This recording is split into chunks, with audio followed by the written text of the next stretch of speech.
Okay, this is Harley. Now, he's here for a bit of everything. I'm going to work on his walking. I'm going to go through a few things. I'm going to try this front harness. I don't think I'm going to have much success, but the owner has one. So I'm going to try it.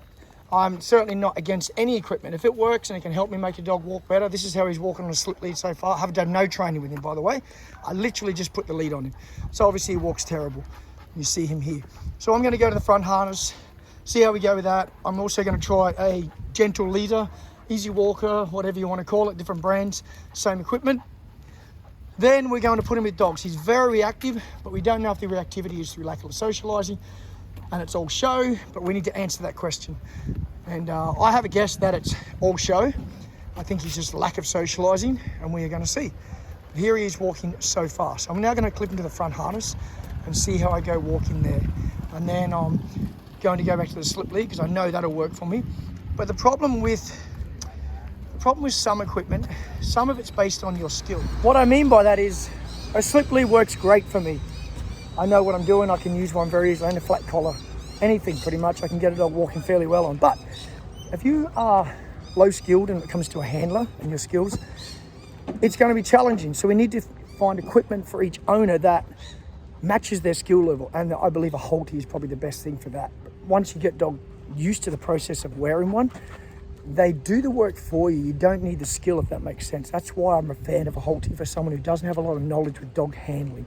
So let's try the front harness first and see how we go. There seems to be a myth out there that I'm against harnesses. I'm not against harnesses. I'm yet to see them work really, really well.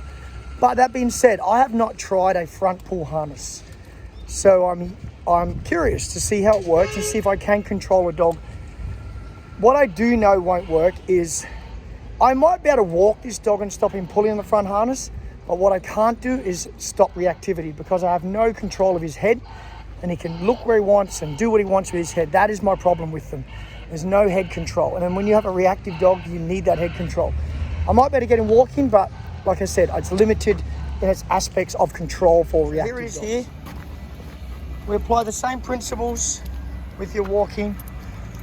They definitely turn the dog a bit more, but it almost overspins him. So loose lead, little pop, and then pressure on. Very little talking to the dog. Stop and go. Good boy.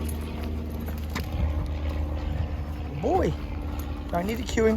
When your dog goes in front like this a lot, one of your best turns is just a left turn into your dog and just push them out of your way. Good boy. Does it again, he's slightly in front.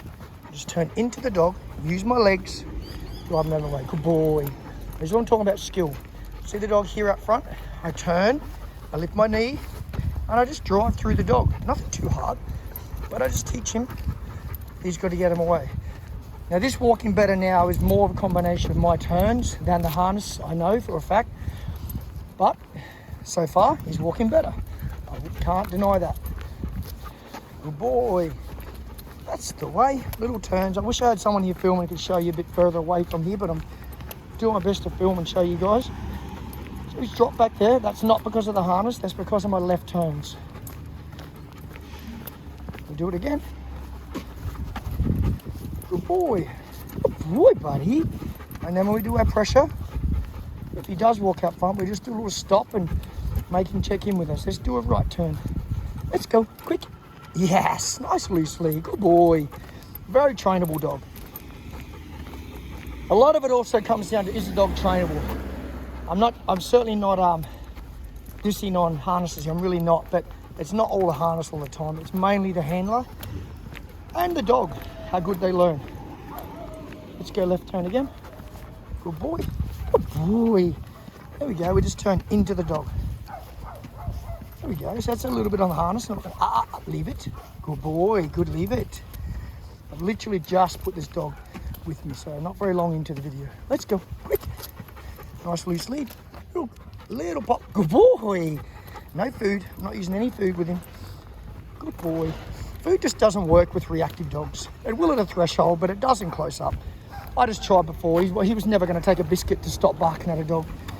Maybe at a big distance he might, but not close up. These are nice little turns. We try slow pace. Good boy.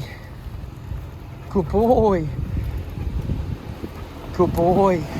So I definitely got him walking better there. But, well, I did get him walking better until he flipped in front of me on the harness like that. He's a little skittish, this guy. He's a pretty young dog. And he's still probably a little bit nervous of things, a little lack of socialising. And you see here, it's actually quite hard to control his whole body. I just think they're very limited.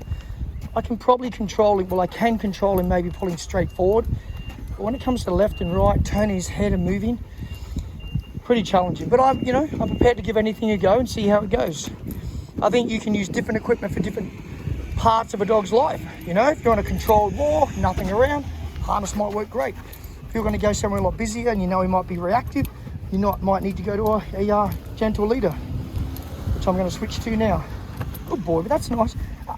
Let's go. See that? Little pop. Off, on, off, on. Don't keep the pressure on. Loose lead all day, like I tell you guys. Okay, I've switched on to the gentle leader. Now, literally haven't taken a step yet. We're just starting. Remember I teach you guys all the time the process. We initially don't want to pull him around much at all. We really want to just let him sort of wear it and get used to it. I don't want to create adverse reactions towards it, so I certainly try to avoid pulling. He's doing the normal thing dogs do here. A little biting to try and get off. When I turn, see that there? I got 2 fingers. Good boy. Turn again. Oh, good boy. Now watch this, guys. I can't help but to show this all the time. Look, good boy. 2 fingers. You can't tell me that's not more effective. Look at that walking. See? Now I have control of his head. He's actually a really good dog. Good boy. That's really good, buddy.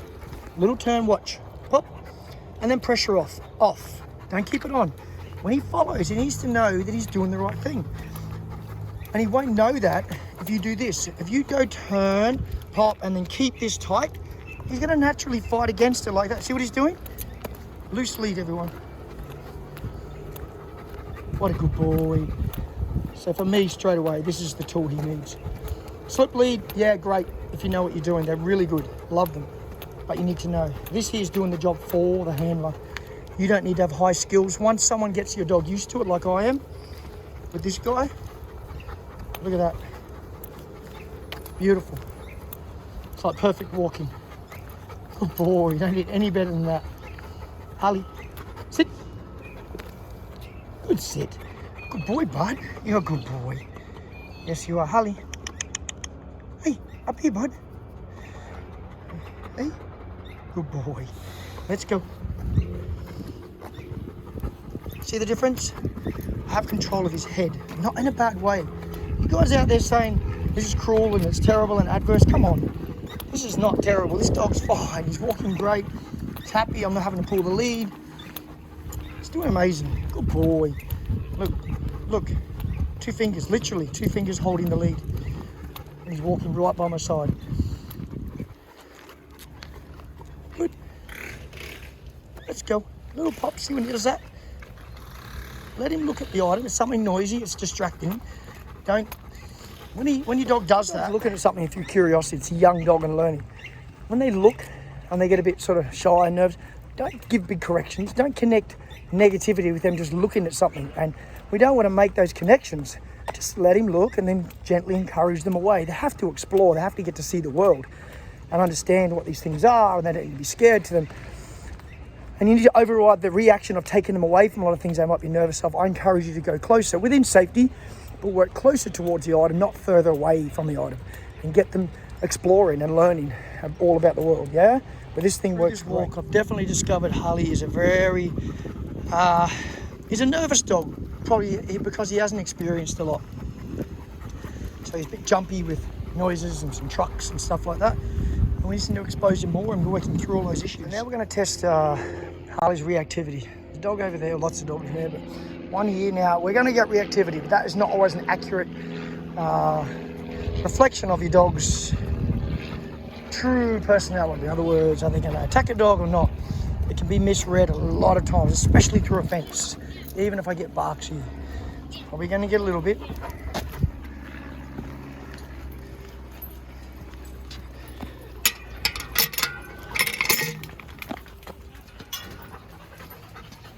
It's just here. It's actually pretty good so far.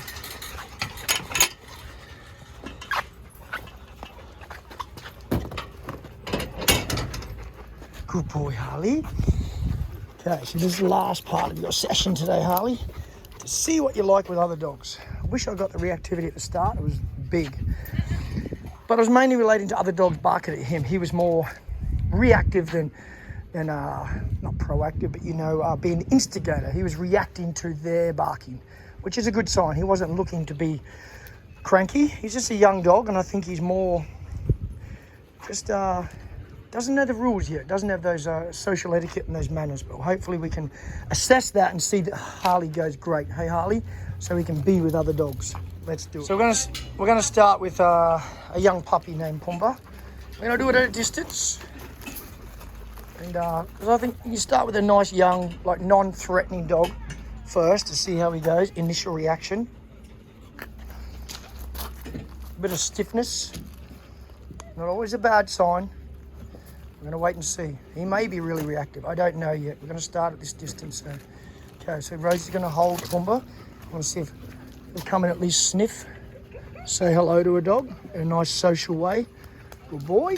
Okay, so now I'm going to reverse that, and I'm going to hold this guy and see if he'll accept a greeting off a dog.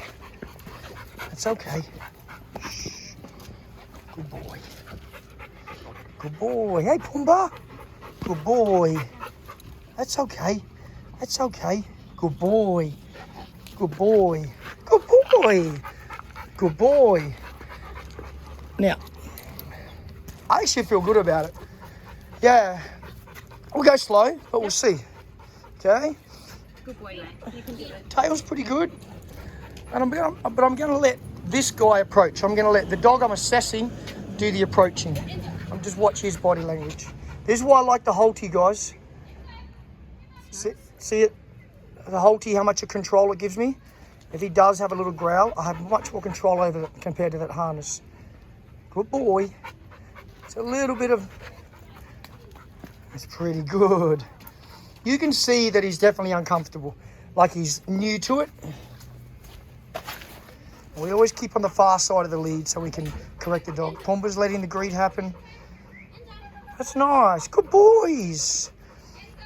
Now, I don't like to push it for too long because we don't even need to. I reckon we'll go to one more dog.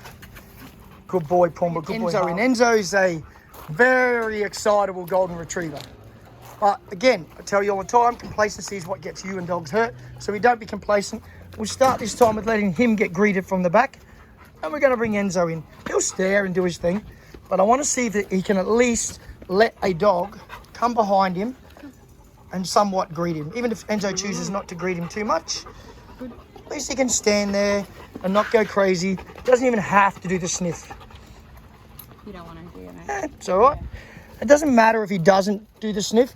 The fact that this guy's not going berserk and being crazy, I feel pretty good about him. Little side eye stare. Not bad though. You see his head over top just a little bit. You notice that subtle sort of head over top, but pretty harmless. Tail's moving. Good boy. Good boy, Harley. Good boy. Good boy. Good boy. Good boy. Good boy. Yeah, good boy. No. Good boy. That's the way. Good boys. Well done, Enzo. Yeah, good boy. Good dogs. Good boy, Enzo. Nice. That's a good dogs. Yes, good boys. Very good. And I keep saying this. We've realised really, the more we do this, when you get that disconnection and that lack of interest, it's usually a really good sign that a dog's going to be okay. That was awesome. This next step, you need to know what you're doing. And you need to know whether really safe with this dog, and I really do feel I am. I'm going to get all these dogs in here up this end, and I'm going to bring him. This guy's going to be overwhelmed with a bunch of dogs. And we're just going to let him go through that period, and then hopefully it settles down and he becomes social and walks around. Got one young dog here in front of me. I can fire dogs up a little bit sometimes. He gives a bit of a stare sometimes, don't you, Chili? But we'll see how we go. I'm going to let them meet through this part first before I bring them in, obviously. Just as a bit of first step. Good boy. You see how he's hesitant? Hey. I'm not worried about that too much. That's through the fence. He thinks he's a tough guy. A lot of you go, you're crazy. Why would you take him in there? Yeah, well, that's the same dog he's just with. And when he's lunging. He's only lunging because there's a fence there. Hey. So that's that reactivity I'm talking about. Okay? No, leave it. We can't accept it. There's no need for it. Don't leave it. Leave it. Leave it. This is why I like to hold him. Leave it. Good boy. Good boy. I have much more head control. Okay, so we got him muzzled. Obviously, safety first. But I still feel when I go in there, when this guy's on the other side, that we're going to get a different response. I could be wrong, but we shall see once we get over there. So I want to jump in here and do some overlay onto the audio and just explain to you guys what we're hoping to achieve in this session and explain a few things that you'll see in this video. First thing is you'll see when Harley reacts at a dog, I try not to overreact back and not make a big deal of it. And the reason I do this is I'm trying to allow Harley to work through his fears, because that's where this is coming from. He's a little under-socialized, he's nervous, and he overreacts, but he's muzzled, he can't hurt a dog. And what you're going to notice that's really interesting here is when he reacts at a dog, yeah, they jump back a bit, but they all come straight back to him. And I believe this comes from a place of each dog understanding where it's coming from. They know he's a nervous dog, he's a scared dog. None of them are really scared of him. They come straight back to him, and they understand each other. If he was outrightly aggressive and he was growling and snarling, for one, he wouldn't be in there, and two, these dogs wouldn't be near him if it was really serious. They're pretty good at communicating with each other and understanding what they're all going through. If you notice there, they're all hanging around him. They're actually quite intrigued with him. And he's a new dog to the pack. There's a little reaction there, but you see me give him a bit of a correction and then let that lead loose. I'm always telling you guys, you've got to let your dog make good choices. So what I do here is I give enough of a correction and then I let that lead loose again. I try and give him praise. And as this video goes on, you're going to see that there's a lot less correcting by me. And Harley actually interacts. Every dog that he has a reaction with, he interacts with no reaction later. It's like this initial go away from me, I'm nervous. He gets that out of his system, and they're all quite curious with him. And I really believe over time, if Harley does enough of these sessions, we can get him so much more confident and wanting to be around dogs and just get him relaxed. You can see he's not relaxed here. He's just sitting down and looking around. And I understand this is quite overwhelming. There's a lot of dogs around him. But I'm not going to... Another little reaction there. No big deal. That dog comes straight back to him, which I just found really interesting that that they were all quite curious. It sort of made me really think and learn new things about a dog, where you see there a dog gets lunged at and his tail's actually wagging like he's he doesn't really understand it, but he's curious to go back. I would never put another dog in harm, or I would never want another dog imprinted if I thought this dog was really serious and going to keep attacking dogs and doing this. This is all verbal and all just telling to stay away. And sometimes it can actually look more dramatic on the lead because he pulls and then he comes in the lead and gets pulled sideways, and it can look a bit much, but it's really not. And you'll see when I go back to the original audio, you'll see that he does start to just stand around and stops reacting, actually lets dogs sniff him, come behind him. Winnie, a little dog there, comes right, and he seems to be really curious with Winnie. Winnie's one of the dogs he met on the other side, and he's curious with this dog. So it's a really interesting video. Luna there used to be a reactive dog, and she come to us and she's doing great now. She doesn't really care about that. She's not too phased. There's little Winnie, and see his tail going. He's quite curious of the little dogs, and like I said, I would never be doing this if I thought this was going to get really, really serious and he was any risk to a dog. And like he is muzzled, he can't hurt a dog. But I really like as he starts to get relaxed and stops doing the reacting. But it's very important here that I really try to keep that lead loose. And I'm encouraging him there. I'm saying there, good boy, good boy. I'm trying to get him to make good choices without me physically having to pull the lead. We have to really see if the dog's making the good choice to not do it, or am I doing it for him? And he's starting to get a lot better and actually sort of, walk around a bit, get a bit curious of dogs. So like I've said, I believe a few more sessions of doing this, I can get this dog a lot better, and hopefully, he can get to the stage eventually where he can interact, relax with dogs. That would be our ultimate goal, but we've got a bit of work to do before then. So now I'm going to, I'll switch back to the original audio. I hope you guys enjoy this, and as usual, if you really enjoy it, I'd love you to give me a subscribe, a share, a like, give me a thumbs up, and hopefully you learn something from this video. If you have a reactive dog and you realize there is a process you can work through if you have an establishment that you can come to and you can get your dog, I believe it's all about gaining trust with dogs, being around nice dogs, realizing they don't need to overact, they don't need to react to them, they don't have to put a wall up and act all brave and tough. So again, I hope you guys enjoy, and I will be back with more of these videos because I like doing and trying to help you out. Hopefully I can help you guys improve your dogs if you have a reactive dog. Thanks. The dog he reacted to aggressively before, he has now met since and not reacted to. Pumba, he had to go out, Zeta, everyone, and now they're all just wandering around, and he's re-met every dog that he had to go out. So what would my recommendations be? More of these social sessions, teaching this guy some rules, getting him to relax. I still believe it comes from a place of fear. You saw the reactions, they were quite sporadic, and they've gotten less and less. His owner's here now. A lot of dogs here. That was a lot to take in today, to go from no dogs to a lot of dogs. He's re-met all the dogs that he had a reaction against. He's re-met all of them without any corrections. So that's a really big improvement. It's got a long way to go, but there's definitely hope for this dog. Definitely hope. And with the halter, you saw me had the ability to give the corrections, which needed to be done. That was not going to be stopped with food. It had to be done. But we now have a dog in here that's walking around. Dog, sure, he's on a muzzle, he's on a lead. That's a big improvement from what you saw before.